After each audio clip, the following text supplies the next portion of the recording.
அவர் சொல்கிறாரு, தாய் என்பது உயிருள்ளதை படைக்கிற தெய்வத்தின் மறுபெயர், உயிரை படைக்கிற தெய்வத்தின் மறுபெயர்ன்றார். இது தாயினா. அன்புன்னா என்னன்னு சொல்கிறாரு, எப்படி பாருங்கள், எப்படிப்பட்ட வியாக்கியானம் பாருங்கள். தாய் என்பது உயிரை படைக்கிற தெய்வத்தினுடைய மறுபெயர்ன்ட்டார். அன்புன்னா அந்த தெய்வம் உலகுக்கு வழங்குகிற செல்வம்ன்றார். பாருங்க, அந்த அன்புன்னு என்ன சொல்றாரு, அந்த தாய் இருக்க, அந்த உயிருள்ள தெய்வம் இருக்கே, அந்த தெய்வம் இந்த உலகுக்கு வழங்குகிற செல்வம் அப்படின்னு என்ன அர்த்தம்? தாய் வந்து அந்த நீங்கள் புரிஞ்சாதான், தாயினுடைய உள்ளத்தினுடைய அந்த பாசத்தை புரிஞ்சாதான் இந்த உலகத்துக்கே நீங்கள் வந்து அன்பு காட்ட முடியும். எவ்வளோ தாத்பரியமான வார்த்தை பாருங்க.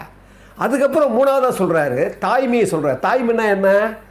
அவர் சொல்கிறாரு, அந்த உயிருள்ள தெய்வம் இந்த உலகத்தை, நல்லா கவனிங்க, இந்த உலகத்தை வளர்க்கின்ற தொட்டில் அப்படிங்கிறார். அப்பா பாப்பா,